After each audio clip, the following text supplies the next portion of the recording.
तो चलिए स्टार्ट करते हैं आज सेशन नंबर 75। आते हैं क्वेश्चन नंबर फर्स्ट पे।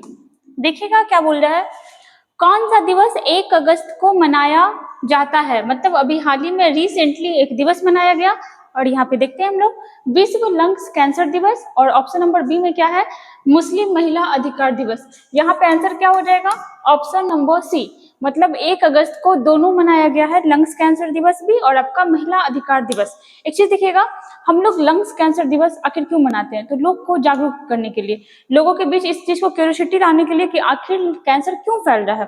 जैसे लंग्स कैंसर के बारे में बात करें तो आज के टाइम में आप लोग देखते हो कि तंबाकू, निकोटीन सबका बहुत ज्यादा प्रयोग हो रहा है, और इसके प्रयोग से क्या होता है, कॉर्सिडोनस, ठीक है, कॉर्सिडोनस नाम का धुआं निकलता है, और इस वजह से ये हमारे लंग्स को क्या करता है, इफेक्ट करता है। हम लोग जानते हैं कि लंग्स हमारे लिए बहुत इंपॉर्टेंट है। क्यों?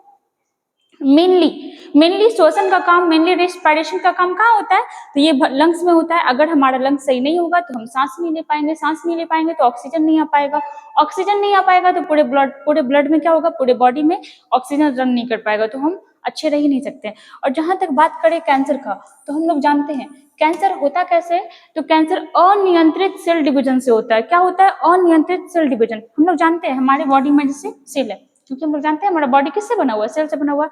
तो ये सेल अपने आप में क्या होता है, होते रहता है, डिफाइन होते रहता है। जैसे एक सेल था, ये क्या हुआ, 2 पार्ट में बढ़ गया, अब एक सेल इधर बन गया, एक सेल इधर बन गया। अब क्या होगा कि ये सेल टूटेगा, ये सेल टूटेगा, अब इससे क्या होगा, मतलब इसी से कंटिन्यूअसली इस तरह से चलते रहता है। लेकिन जब यही सेल डिवीजन बहुत ज्यादा हो जाता है, जितना नहीं होना चाहिए, वही क्या होता है कि आगे जाके आपका कैंसर का रूप ले लेता है। ठीक है, आगे यहाँ पे देखिएगा दूसरा है मुस्लिम महिला अधिकार दिवस। ये भी कब मनाया जाता है, ये मनाया जाता है आपका 1 अगस्त को। देखना स्टार्ट कब हुआ था, तो आप लोग नाम सुने होंगे, ट्रिपल तलाक, 3 तलाक। तो इसके लिए इस कानून के खिलाफ 1 अगस्त 2019 को, कब, तो 1 अगस्त 2019 को ट्रिपल तलाक के खिलाफ क्या हुआ, एक कानून बनाया गया था। और इससे क्या हुआ कि मुस्लिम महिलाओं के मौलिक अधिकार, फंडामेंटल राइट में क्या हुआ, उनका बचाव हुआ। तो इन्हीं के लिए कौन सा दिवस मनाया जाता है, तो ये मनाया जाता है मुस्लिम महिला अधिकार दिवस। आप यहाँ पे दोनों याद रखना, ठीक है। इसका आंसर क्या हो जाएगा, ऑप्शन नंबर ए भी और आपका बी भी। आगे आते हैं, जैसे देखिएगा क्वेश्चन नंबर 2, किस राज्य के सीएम ने अमृत वृक्ष आंदोलन ऐप शुरू किया है।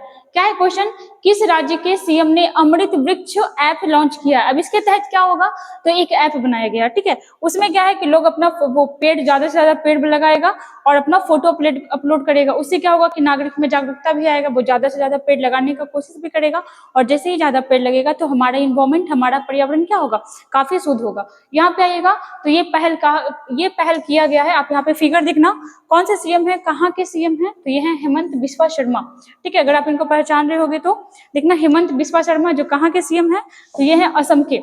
इनके द्वारा क्या किया गया है, तो इस ऐप का शुरुआत किया गया, साथ ही में पेड़ को भी लगाया गया, और ये बताया गया कि 17 सितंबर तक, कब तक, 17 सितंबर तक बहुत भारी मात्रा में क्या होगा, ज्यादा से ज्यादा वृक्ष लगाया जाएगा। यहाँ पे देखिएगा, अगर बात करें असम के बारे में, असम, इसका कैपिटल कहाँ है, दिसपुर। असम को पहले किस नाम से जाना जाता था, प्राग ज्योतिषपुर के नाम से। किस नाम से, प्राग ज्योतिषपुर के नाम से जाना जाता था, प्राग ज्योतिषपुर, ठीक है। अगर बात करें यहाँ के सीएम के बारे में, तो यहाँ के सीएम कौन है, हेमंत बिस्वा शर्मा, ठीक है। हमेशा चर्चा में रहते हैं अपने बयान की वजह से। हेमंत बिस्वा शर्मा कौन है ये, तो ये है असम के सीएम, ठीक है। आगे आना, देखना यहाँ के गवर्नर कौन है, तो यहाँ के गवर्नर हो जाएंगे कौन, गुलाब चंद कटारिया, अभी हाल ही में बने हैं। कौन, गुलाब चंद कटारिया, ये हैं आपके असम के गवर्नर। आगे देखना, अगर बात करें असम में, तो असम में आपका मानस राष्ट्रीय उद्यान है, इसको आप नोट करते जाना। मानस राष्ट्रीय उद्यान है। एक सींग वाले गैंडे के लिए काजीरंगा राष्ट्रीय उद्यान है। दूसरा, अभी असम में गज उत्सव मनाया गया। चौथा, क्या देख सकते हैं, पूरी भारत का सबसे बड़ा द्वीप, क्या, सबसे बड़ा द्वीप, या फिर विश्व भी कह सकते हो, पूरे विश्व का सबसे बड़ा द्वीप कहाँ है, तो ये है आपका असम में है, ठीक है। असम में अगर नदी का बात करता है तो किस नदी पे, चूंकि द्वीप है तो हम लोग जानते हैं द्वीप कहाँ पे होगा, नदी पे होगा। असम में ब्रह्मपुत्र नदी बहता है, हम लोग जानते हैं। असम के ब्रह्मपुत्र नदी में माजुली द्वीप, नाम क्या है, बहुत इंपॉर्टेंट है, आप याद रखना, क्या नाम है? माजुली द्वीप। ठीक है, माजुली द्वीप कहाँ है? तो ये है आपका असम में। किस नदी पर? ब्रह्मपुत्र नदी पे। ब्रह्मपुत्र नदी कहाँ बहती है? तो ये हो जाएगा असम में। असम में ही आपका मानस राष्ट्रीय उद्यान है। असम को पहले प्रागज्योतिषपुर के नाम से जाना जाता था। असम के एक शहर गुवाहाटी, वहाँ कौन सा मेला लगता है? अम्बुबाची मेला। ठीक है, असम का एक शहर गुवाहाटी, जिसको पहले किस नाम से? कामरूप के नाम से जाना जाता था, वहाँ आपका अम्बुबाची मेला भी लगता है। आप इसको इतना याद रखना। आगे आइएगा, देखना यहाँ पे कुछ फैक्ट भी दिया हुआ है और यहाँ पे फोटो देखिएगा, जैसे ये रहे, देखना हेमंत बिस्वा शर्मा, ये रहे वहां के सीएम। कौन? हेमंत बिस्वा शर्मा असम के सीएम रहे हैं, भाजपा से हैं। आगे देखिएगा, जैसे यहाँ पे पूर्वोत्तर भारत का पहला कंप्रेस्ड बायोगैस प्लांट कहाँ लगाया गया? ये लगाया गया असम में।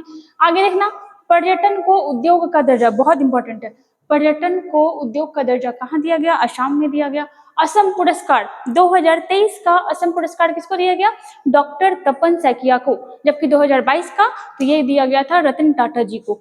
आगे देखिएगा, गज उत्सव कहाँ मनाया गया? तो ये भी मनाया गया असम में। उस समय द्रौपदी मुर्मू वहां गई हुई थी, हम लोग देखे थे।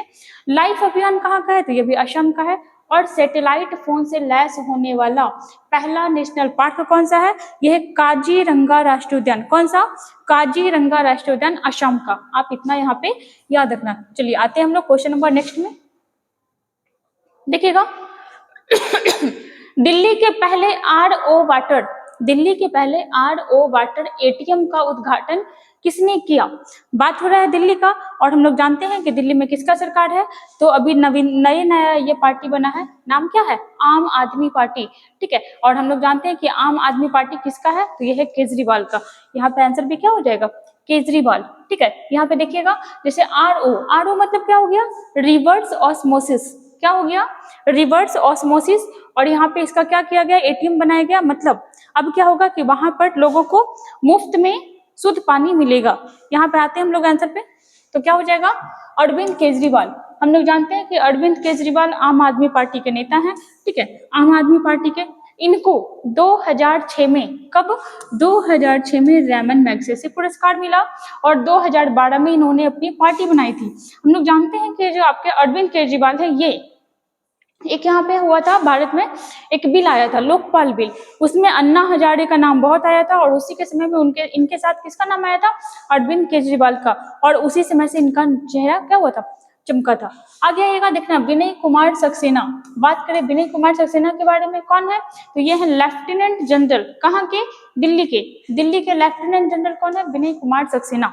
बात करें राहुल गांधी के बारे में, तो अभी हाल ही में हम लोग जानते थे ना, राहुल गांधी को डिफेमेशन केस में भी अंदर किया गया था, अंदर नहीं किया गया था, उन पे बहुत सारे केस वगैरह चला, 499, 500 आईपीसी धारा के तहत उनपे कुछ सजा दिया गया था, उनको उनका सदस्यता रद्द कर दिया गया था। तो अभी इनको कुछ स्टे मिला है सुप्रीम कोर्ट की तरफ से। आगे देखना, सिद्धारमैया, चर्चित इंसान, अभी कर्नाटक के कौन बने हैं? तो कर्नाटक के सीएम कौन बने? अभी नवीन, मतलब नए ही बने हैं। कौन बने हैं? सिद्धारमैया, जो किस पार्टी से हैं? तो ये है आपके कांग्रेस पार्टी से। आगे आइएगा, देखिएगा यहाँ पे दिल्ली आया है, दिल्ली के बारे में थोड़ा देखिएगा। दिल्ली, हम लोग जानते हैं कि दिल्ली भारतीय राजधानी भी है और यूनियन टेरिटरी भी है। दिल्ली की स्थापना कब हुई थी? तो ऐसा कहा जाता है कि तोमर शासक, कौन? तोमर शासक अनंगपाल ने दिल्ली की स्थापना की थी। दिल्ली को पहली बार राजधानी कब बनाया गया? तो 1911 में घोषणा हुआ, 1912 में बनाया गया। आप इतना याद रखना। जैसे देखना, लाल किला, जामा मस्जिद, जंतर मंतर कहाँ है? तो ये सब आपका कहाँ है? दिल्ली में ही है। आप ये सब याद रखना। आगे आइएगा, महाराष्ट्र सरकार ने किस उद्योगपति को पहला उद्योग रत्न अवार्ड देने का घोषणा किया गया? मतलब देखना कि महाराष्ट्र सरकार द्वारा एक आपका क्या हुआ है? तो एक अवार्ड का घोषणा किया गया, और ये पहला अवार्ड है। और है क्या इस अवार्ड का नाम? तो देखना, उद्योग रत्न पुरस्कार। और किस सरकार के द्वारा? तो ये हो जाएगा आपका महाराष्ट्र सरकार। और आप फिगर देख सकते हो, मतलब किसी परिचय के ये मोहताज नहीं है। हैं कौन? तो यह है रतन टाटा। इनको भी हाल ही में कौन सा अवार्ड मिला था? तो इनको असम वैभव पुरस्कार भी मिला था। रतन टाटा जी को असम वैभव पुरस्कार मिला था 2022 का। अभी इनको क्या मिल रहा है? तो महाराष्ट्र उद्योग रत्न पुरस्कार, जो कि पहला अवार्ड है, वो मिल रहा है। ऑस्ट्रेलिया का सर्वोच्च पुरस्कार भी किसको मिला? तो रतन टाटा जी को मिला था। ठीक है, चलिए देखते हैं थोड़ा हम लोग इनके बारे में क्या बोल रहा है यहाँ पे क्वेश्चन। आइएगा, महाराष्ट्र सरकार ने किस उद्योगपति को पहला उद्योग रत्न अवार्ड दिया? तो ये हो जाएगा आपका ऑप्शन नंबर बी, क्या? रतन टाटा। रतन टाटा जी को ये अवार्ड पहली बार मिलेगा। आगे देखना, अप्पा साहब धर्माधिकारी चर्चा में थे, तो इनको कौन सा अवार्ड मिला है? अप्पा साहब धर्माधिकारी। इनके बारे में देखिएगा तो इनको भी महाराष्ट्र भूषण पुरस्कार मिला था। कौन सा अवार्ड मिला था? महाराष्ट्र भूषण पुरस्कार। हम लोग देखे थे पिछले वाली क्लास में, महाराष्ट्र भूषण पुरस्कार। ठीक है, चलो आगे आते हैं, देखते हैं। जैसे यहाँ पे देखिएगा, अभी हाल ही में ऑस्ट्रेलिया के सर्वोच्च नागरिक पुरस्कार भी किसको दिया गया? उन्हीं को दिया गया, रतन टाटा साहब को। आगे देखना, 2022 में इनको असम वैभव सम्मान भी दिया गया था, जबकि 2023 में डॉक्टर तपन सैकिया को दिया गया। 2000 में इनको कौन सा अवार्ड मिला था? पद्म भूषण मिला था। 2008 में कौन सा मिला था? पद्म विभूषण, जो कि हम लोग जानते हैं कि भारत का दूसरा सर्वोच्च पुरस्कार है। आगे देखिएगा, बात करें महाराष्ट्र की, तो महाराष्ट्र का स्थापना कब हुआ? ये हुआ था आपका 1 मई 1960 को। 1 मई 1960 को किस शहर का स्थापना, किस राज्य का स्थापना हुआ? तो महाराष्ट्र का। ठीक है, वहीं पे देखना यहाँ के सीएम कौन है? तो एकनाथ शिंदे। यहाँ के गवर्नर कौन है? रमेश बैस। अभी यहाँ हाल ही में 2 डिप्टी सीएम का स्थापना, मतलब 2 डिप्टी सीएम का नियुक्ति किया गया। कौन थे ये? देवेंद्र फडणवीस। कौन? देवेंद्र फडणवीस। और हो जाएंगे आपके अजीत पवार। कौन? अजीत पवार, याद रखना। ठीक है, ये 2 डिप्टी सीएम है। आगे आइएगा, लोकसभा अध्यक्ष ओम बिरला ने किस राज्य के नए विधानसभा का उद्घाटन किया? ठीक है, यहाँ पे देखिएगा, हम लोग जानते हैं लोकसभा का चर्चा कहाँ किया गया संविधान में? तो यहाँ पे देखिएगा, पहले तो आइए उस क्वेश्चन को क्लियर करते हैं। लोकसभा अध्यक्ष ओम बिरला ने किस राज्य के नए विधानसभा का उद्घाटन किया? अगर आप फोटो देख रहे होगे और अगर आप चेहरा पहचानते होगे तो आप बता सकते हो फोटो देख करके ही कि ये किस विधानसभा क्षेत्र से है या फिर किस राज्य के सीएम है। अभी अभी हम लोग इनका चर्चा किए थे, पहला या दूसरा क्वेश्चन में। कौन है ये? तो यह है हेमंत बिस्वा शर्मा। कौन है? हेमंत बिस्वा शर्मा, जो असम के कौन है? सीएम। और ये रहे राजस्थान के कोटा से सांसद बने हुए हैं। और हैं कौन? तो 17वीं लोकसभा अध्यक्ष, 17वीं लोकसभा स्पीकर, और इनका नाम है ओम बिरला। ठीक है, आइएगा यहाँ पे, तो हम लोग फिगर देख के समझ गए हेमंत बिस्वा शर्मा का यहाँ पे फोटो है। इट मीन्स क्या, आई थिंक ये कहाँ का होगा? असम का होगा, और आंसर भी सही है। तो असम विधानसभा का उद्घाटन कौन किया? तो ओम बिरला साहब किए। कहाँ किए? तो असम में किए। असम के सीएम कौन है? हेमंत बिस्वा शर्मा। असम के गवर्नर कौन है? गुलाब चंद कटारिया। अभी हम लोग जानते हैं हाल ही में झारखंड में नए हाईकोर्ट बनाया गया, जो कि पूरे भारत में जितने भी हाईकोर्ट है, कितना है? 25 हाईकोर्ट में जो सबसे बड़ा हाईकोर्ट अभी भारत में है वो कहाँ का है? तो वो है आपका झारखंड का। कहाँ का? झारखंड का। यहाँ पे आना, हम लोग और कुछ देखते हैं। जैसे देखिएगा, बात करें लोकसभा का, तो हम लोग जानते हैं कि हमारे यहाँ संसद का प्रावधान किस अनुच्छेद में है? तो आप ऐसे याद रखना, संसद का प्रावधान है अनुच्छेद 79 में। किसमें? अनुच्छेद 79 में। आप एक शब्द याद रखना, सरल। ठीक है, अब इसमें क्या हो गया? तो स फॉर संसद, र फॉर राज्यसभा और ल फॉर लोकसभा। अनुच्छेद कैसे याद रखोगे? तो 79, 80 और आपका 81। ठीक है, लोकसभा अध्यक्ष का बहुत काम होता है। लोकसभा में जितने भी सांसद, जितने भी मेंबर बैठे हो, सबको कंडक्ट कौन करता है? लोकसभा अध्यक्ष। संसद को बुलाता कौन है? मतलब संसद का जो सत्र होता है कौन बुलाता है? लोकसभा अध्यक्ष। उसको खत्म कौन करता है? वो भी आपका लोकसभा अध्यक्ष। से संयुक्त अधिवेशन कब होता है?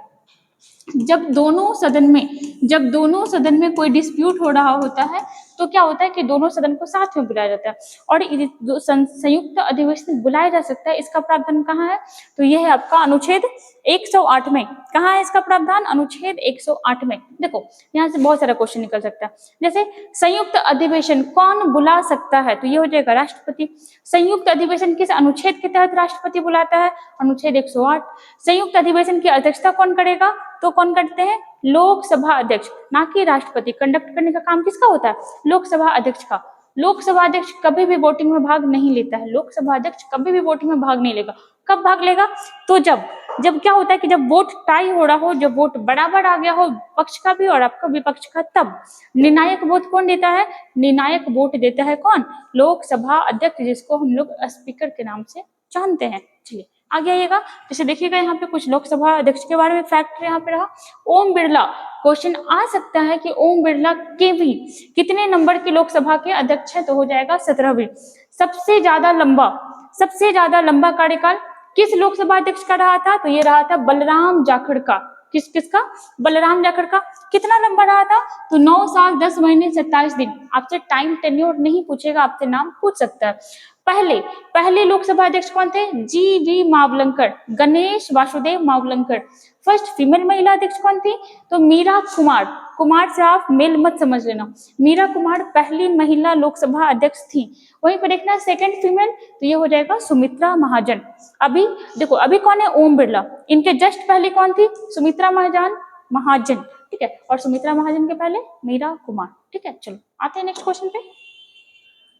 Question number 6 most important, CERT इनने किस रैंसमवेयर, क्या नाम है? रैंसमवेयर। देखो आप लोग अगर कभी मूवी वगैरह देखते होगे या फिर नॉर्मल वर्ड है, रैंसम मतलब क्या होता है? फिरौती। क्या होता है? फिरौती। जैसे किसी बच्चे वगैरह को किडनैप कर लिया, फिर क्या होता है? रैंसम मांगता है। रैंसम मतलब फिरौती हो गया, पैसा हो गया, तो वही चीज है। CERT ने किस रैंसमवेयर के लिए अलर्ट जारी किया है? बहुत इंपॉर्टेंट क्वेश्चन है। ये हो जाएगा आपका ऑप्शन नंबर सी, अकीरा, ठीक है। Option number C, Akira. अब देखो इसमें है क्या, तो थोड़ा बहुत हम लोग यहाँ पे देखते हैं। जैसे देखिएगा यहाँ पे अभी हाल ही में एडवाइजरी जारी किया गया है। डेटा चुरा लेने के बाद क्या हो रहा है ना कि एक अकीरा नाम का एक सॉफ्टवेयर है, ठीक है। वो क्या करेगा कि आपका डेटा चुरा लेगा। कहाँ से? घर आके नहीं, कंप्यूटर से, मोबाइल से, ठीक है।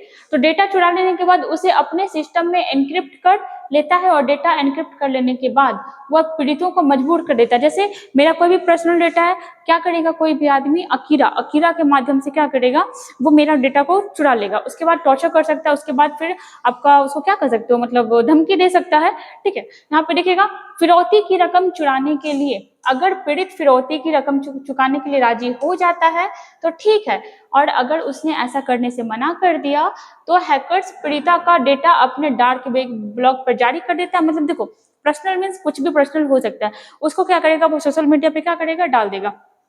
तो इसी वजह से किया गया है कि कुछ ऐसा उसमें कुछ दिखाया गया है कि आपके सबसे दूर रहो, इस साइट पे मत जाओ। उसमें क्या होगा कि आपका पर्सनल डेटा को हैक कर लिया जाएगा और साथ में आपसे रैंसम मांगा जाएगा, इसलिए इसका नाम क्या रखा गया? रैंसमवेयर। जैसे देखना कुछ दिन पहले, मतलब आई थिंक 1 साल पहले एक चर्चा में आया था क्या? पेगासस, ठीक है। राहुल गांधी बहुत चर्चा किए थे इस पे। पेगासस कहाँ का था सॉफ्टवेयर, या फिर आप इसको स्पाईवेयर कहोगे ज्यादा बढ़िया रहेगा। क्या? स्पाईवेयर। स्पाई मतलब हम लोग जानते हैं ना क्या होता है, जासूस टाइप्स कुछ होता है स्पाईवेयर। तो पेगासस एक आपका स्पाईवेयर था। क्या काम करता था? ऑटोमेटिक, हम जिसके भी मोबाइल में चाहे पेगासस डाल देंगे, उसके बाद वो अपने मोबाइल पे क्या कर रहा है सारा इन्फॉर्मेशन हमको मिलेगा। वो अपने मोबाइल को कहीं पे रखा हुआ है, मतलब इस टाइप आया था, बहुत चर्चा में रहा था। पेगासस कहाँ का था? ये था आपका इजराइल का। भारत में भी इसका काफी यूज किया गया था। ऐसा फैक्ट कभी आया नहीं किसी के सामने, लेकिन ऐसा बहुत इल्जाम लगाया गया था। आप ये सब चीज याद रखना। चलिए यहाँ पे आंसर क्या हो जाएगा? Option number C, Akira. चलिए आगे आते हैं क्वेश्चन नंबर 7 पे। भारत में लापता महिलाओं की सूची में शीर्ष स्थान किस राज्य का है? तो यहाँ पे देखिएगा क्या बोल रहा है। अब देखो यहाँ पे क्या है, तो इसका डेटा अभी हाल ही में निकाला गया है। भारत में लापता महिलाओं की सूची में शीर्ष स्थान किस राज्य का है? तो देखिएगा इसका क्या हो जाएगा? इसका हो जाएगा महाराष्ट्र, ठीक है। अभी क्या हुआ ना कि 2019 से 2021 के बीच, मतलब 3 साल का डेटा निकाला गया कि महिलाओं की स्थिति क्या है। तो इसमें पता चला कि बहुत सारी महिलाएं लापता हो गई, उनका पता ही नहीं चला कि वो हैं या नहीं है, उनके साथ क्या हुआ। उसमें बहुत सारी मतलब मैरिड लोग हैं और बहुत अनमैरिड लोग हैं। यहाँ पे देखना, तो इसमें फर्स्ट नंबर पे है महाराष्ट्र, उसके बाद बहुत ज्यादा स्थिति खराब है मध्य प्रदेश का, और फिर उसके बाद आपका वेस्ट बंगाल का। टॉप पर है महाराष्ट्र, मुंबई वाला एरिया। देखिएगा 2019-21 के बीच भारत में कुल कितना, तो यहाँ पे देखिएगा 10,61,648 महिलाएं और 2,51,430 लड़कियां लापता हो गई है। आपसे कभी डेटा नहीं पूछेगा कि कितना गायब हुई है, लेकिन ये काफी चिंता का बात है कि 3 साल में मतलब देश जितना ज्यादा डेवलप होते जा रहा है, लोग जितना ज्यादा शिक्षित होते जा रहे हैं, उसके बाद फिर ये सब इस टाइप का सिचुएशन आ रहा है। वहां पे देखिएगा, तो आप इस डेटा को याद रखना कि 2019 से 2021 के बीच सबसे ज्यादा महिलाएं कहाँ गायब हुई है? महाराष्ट्र, सेकंड पे मध्य प्रदेश, और तीसरा पे है आपका वेस्ट बंगाल, पश्चिम बंगाल। अब देखना यहाँ पे कुछ लिंगानुपात दिया हुआ है। लिंगानुपात क्या होता है? सेक्स रेशियो, इसको हम लोग इंग्लिश में कहते हैं। इसमें क्या होता है ना कि जब आपका जनगणना होता है तो निकाला जाता है कि प्रति 1000 पुरुष पे कितनी महिलाएं पढ़ती हैं, रेशियो निकाला जाता है। तो पूरे भारत का लिंगानुपात कितना है, तो यह है आपका 943। कितना है? 943। मतलब अगर 1000 पुरुष है तो महिलाएं कितनी है? 943। इट मीन 57 पुरुष का पता नहीं क्या होगा। आगे आएगा केरल में। केरल में कितने पुरुष है? तो 1000। यहाँ महिलाएं कितनी है? 1084। ठीक है, कितनी है? महिलाएं हैं 1084। और यहाँ पे देखिएगा, अब देखो ऐसा क्यों है, ऐसा क्या हुआ, अब दोनों का कंडीशन देखना, यहाँ पे दोनों बहुत इंपॉर्टेंट है। पहला, केरल में है 1084 महिलाएं और हरियाणा में है 879। मतलब पूरे भारत में सबसे कम डेटा, सबसे कम आंकड़ा महिलाओं का कहा था, ये था आपका हरियाणा में। और इसी वजह से हरियाणा में चलाया गया कैंपेन कौन सा? बेटी बचाओ बेटी पढ़ाओ। ठीक है, तो यहाँ पे देखना, यहाँ पे महिलाएं ज्यादा होने का कारण क्या है? क्योंकि केरल हम लोग जानते हैं, नो डाउट बहुत ही शिक्षित राज्य है, हर चीज में आगे रहता है, महिलाओं का शिक्षा हो, अधिकार हो, और सिर्फ महिला ही नहीं, सब चीज में ये डेवलप है और आगे रहता है। तो यह रीजन भी रहा है कि महिलाओं का यहाँ पे संख्या ज्यादा है और हरियाणा में क्या है? कम है। ठीक है, अब स्थिति सुधरते जा रहा है। आगे आइएगा क्वेश्चन नंबर 8। ठीक है, क्वेश्चन नंबर 8 में देखिएगा, शहीदों के सम्मान में स्वतंत्रता दिवस से पहले कौन सा अभियान शुरू हुआ? बहुत इंपॉर्टेंट है ये क्वेश्चन। शहीदों के सम्मान में अभी हम लोग जानते हैं कि हम लोग का स्वतंत्रता दिवस आने वाला है 15 अगस्त को, जिसमें हम लोग ब्रिटेन से क्या हुए थे? आजाद हुए थे। शहीदों के सम्मान में स्वतंत्रता दिवस से पहले कौन सा अभियान शुरू किया गया है? और बहुत सुंदर सा फिगर है, आप यहाँ पे देख सकते हो। देखिएगा कौन सा? तो मेरी माटी मेरा देश, मेरी माटी मेरा देश कैंपेन क्या हुआ है? स्टार्ट हुआ है, अभियान स्टार्ट हुआ है, जहाँ पे आप देख सकते हो कि भले ही देखने में मिट्टी लग रहा है लेकिन यहाँ पे इंसान है। किन लोगों को यहाँ पे इसमें शामिल किया जाएगा? तो देखना थोड़ा सा, तो जो वैसे लोग जो हमारे देश के लिए कुर्बान हो चुके हैं, जो हमारे देश के लिए शहीद हो चुके हैं, उनको यहाँ पे सम्मानित किया जाएगा, गांव गांव जाया जाएगा और उनके नाम का क्या बनाया जाएगा? स्मारक बनाया जाएगा। किनके लिए? शहीदों के प्रति। तो यहाँ पे देखो दिया हुआ भी है, शहीदों के सम्मान में स्वतंत्रता दिवस से पहले कौन सा अभियान शुरू हुआ है? तो ये हुआ है आपका मेरी माटी मेरा देश। क्या हो जाएगा? ऑप्शन नंबर बी, मेरी माटी मेरा देश। और इसके अनुसार क्या होगा? तो लोगों को भेजा जाएगा और मतलब लोगों को भेज करके उनके गांव में, उनके ग्राम पंचायत में उनके नाम का स्मारक बनाया जाएगा। किनके नाम का? जो हमारे देश के लिए शहीद हुए हैं, जो स्वतंत्रता सेनानी रहे थे, जो अभी भी शहीद हो रहे हैं हमारे देश के लिए और हमारे आपके लिए। आगे आइएगा, देखिएगा मन की बात, हम लोग जानते हैं कि मोदी जी आते हैं और हमेशा अपनी मन की बात करके चले जाते हैं। मन की बात की 103वें एपिसोड में उन्होंने कहा, इन्होंने मोदी जी ने कहा कि हर जगह अमृत महोत्सव की गूंज है। क्योंकि हम लोग जान रहे हैं कि हम लोग 100 ईयर्स में पहुंचने वाले हैं। किसका 100 ईयर्स? तो देश की आजादी का 1947 में हम लोग आजाद हुए थे ना, 2047 में 100वां साल हो जाएगा। और 15 अगस्त पास है तो देश में एक और बड़ा अभियान शुरू किया जाएगा जो शहीद और वीर वीरंगनाओं को सम्मान देगा, मेरी माटी मेरा देश। आइएगा क्वेश्चन नंबर 9 में, देखिएगा रेलवे सुरक्षा बल का नया महानिदेशक किसे बनाया गया? तो ये बनाया गया है यहाँ पे फिगर में, देखिएगा किनको? मनोज यादव को, जो IAS अधिकारी कभी रहे थे। रेलवे सुरक्षा बल का इनको क्या बनाया गया? महानिदेशक। देखिएगा अगर बात करें रेलवे सुरक्षा बल, जिसको हम लोग शॉर्ट फॉर्म में क्या बोलते हैं? RPF, railway police force. देखिएगा इसकी स्थापना कब हुई थी? 1957 में, 1957 में। कौन? यहाँ पे देखिएगा रेल मंत्री कौन है? भारत के रेल मंत्री कौन है? कैबिनेट मंत्रालय किसके पास? रेलवे का। यह है अश्विनी वैष्णव। किसके पास? अश्विनी वैष्णव के पास। जबकि रेलवे के CEO कौन है? अनिल कुमार लोहाटी। कौन? अनिल कुमार लोहाटी। यहाँ पे ट हो जाएगा, न कि र होगा। आप इस चीज को नोट कर लेना। अब हम लोग आते हैं यहाँ पे क्वेश्चन में। देखिएगा क्वेश्चन में क्या कह रहा है, तो यहाँ पे इसका आंसर हो जाएगा ऑप्शन नंबर ए। ठीक है, आंसर क्या हो जाएगा? Option number A. कौन? Manoj Yadav. Option number A, Manoj Yadav क्या बने हैं? तो रेलवे के नए महानिदेशक। यहाँ पे आना प्रवीण सूद। प्रवीण सूद कौन है? ये CBI के महानिदेशक है। CBI के महानिदेशक, CBI के महानिदेशक कौन है? ये है प्रवीण सूद। आगे आना शक्तिकांत दास। कौन है शक्तिकांत दास? तो ये है RBI, reserve bank of India के अध्यक्ष है। वहीं देखिएगा दिनेश कुमार खाड़ा। कौन? दिनेश कुमार खाड़ा, ये SBI के कौन है? महानिदेशक, अध्यक्ष है। आगे आइएगा, देखिएगा क्वेश्चन नंबर 10, हाल ही में जारी रिपोर्ट के अनुसार वर्ष 2022 में किस देश की जनसंख्या 8 लाख कम हो गई है।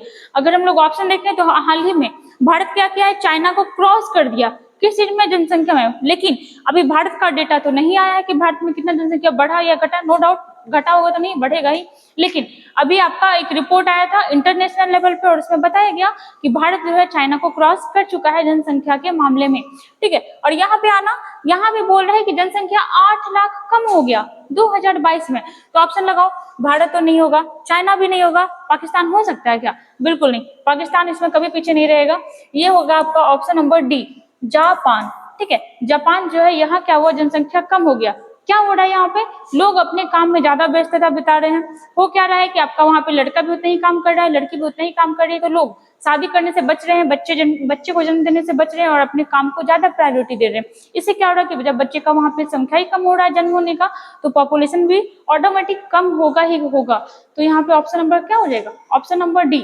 जापान। जापान की राजधानी टोक्यो, हम लोग जानते हैं टोक्यो में क्या हुआ था, तो टोक्यो ओलंपिक हुआ था, टोक्यो पैरालंपिक हुआ था। टोक्यो ओलंपिक में भारत का कितना नंबर स्थान था, टोक्यो ओलंपिक में भारत का स्थान था 48, ओलंपिक वाले में 48, पैरालंपिक वाले में 24, ठीक है, इतना याद रखना। टोक्यो ओलंपिक में भारत कितना मेडल जीता था, 1 2 का 4, 1 गोल्ड था, 2 सिल्वर था, 4 आपका ब्रॉन्ज था, ठीक है। चलिए आगे आइएगा, यहाँ पे क्या हो जाएगा, जापान। अगर बात करें जापान के बारे में तो देखना यहाँ पे, जैसे देखिएगा जापान, जापान को पहले निप्पन के नाम से जाना जाता था, एक निप्पन बैटरी भी आता था बहुत साल पहले। आगे देखना, इसे सूर्योदय का देश कहा जाता है, क्यों, क्योंकि हम लोग जानते हैं सूर्य जो है आपका कैसे घूमता है। तो देखो यहाँ पे अगर आप वर्ल्ड मैप देखते हो, अगर आप यहाँ पे वर्ल्ड मैप देखते हो तो यहाँ पे आपको जापान दिखता है, ठीक है, और इसे पूर्व की ओर आपको जापान दिखता है, इसको पूर्व का ब्रिटेन भी कहा जाता है, जापान को पूर्व का ब्रिटेन भी कहते हैं। आपका सूर्योदय यहाँ पे होता है तो सबसे पहले आपका जापान में दिखाई देता है। जबकि भारत के बारे में बात करें कि भारत में सबसे पहले सूर्योदय कहाँ होता है, तो ये होता है आपका अरुणाचल प्रदेश वाले एरिया में। आगे आना, देखो हम लोग जानते हैं कि जापान जो है बहुत सारा द्वीप है वहां, बहुत सारा, लेकिन बड़ा कौन है, तो मेनली 4 को बड़ा कहा जाता है, कौन सा, तो देखना होकाइडो, होन्शु, शिकोकू, क्यूशु, और एक आपका ओकिनावा, एक हो जाएगा आपका ओकिनावा। सबसे बड़ा कौन है, तो हो जाएगा आपका कौन, होकाइडो, होन्शु। इसमें आप लोग बताइएगा, बहुत बार बताया हुआ है कि इसमें सबसे बड़ा द्वीप कौन सा हो जाएगा। आगे देखिएगा, यहाँ बौद्ध धर्म का अधिकता है, जापान में बौद्ध धर्म को मानने वाले बहुत सारे लोग रहते हैं। जापान जो है आपका G7 का मेंबर है ना, इस बार G7 का बैठक कहाँ हुआ था, जापान में हुआ था। जापान आपका क्वाड का भी मेंबर है, क्वाड में कितने मेंबर है, 4, कौन कौन, तो अमेरिका, ऑस्ट्रेलिया, जापान और आपका भारत। और इस बार आपका क्वाड का बैठक हो गया, G7 का बैठक हो गया, कहाँ हुआ था, दोनों जापान में हुआ था। क्या जापान G20 का मेंबर है, तो जी हाँ, जापान आपका G20 ग्रुप ऑफ 20 का भी मेंबर है। और इस बार G20 का बैठक कहाँ हो रहा है, तो ये करवा रहा है अपना भारत, जिसका थीम क्या है, वसुधैव कुटुंबकम, मतलब पूरी धरती क्या है, हमारा परिवार है, पूरी पृथ्वी क्या है, हमारा परिवार है, ठीक है। तो देखिएगा यहाँ पे हमारा 10 क्वेश्चन कंप्लीट हुआ विथ एक्सप्लेनेशन और एक्स्ट्रा फैक्ट के साथ। ऐसे ही हमारे साथ बने रहिए, पढ़ते रहिए। और हमारा बिहार पुलिस का भी सेशन चल रहा है, उसको भी प्रॉपर वॉच करिए, मैथ का भी वीडियो चलता है, उसको भी देखिए और अपना भविष्य सुधारिए। Thank you.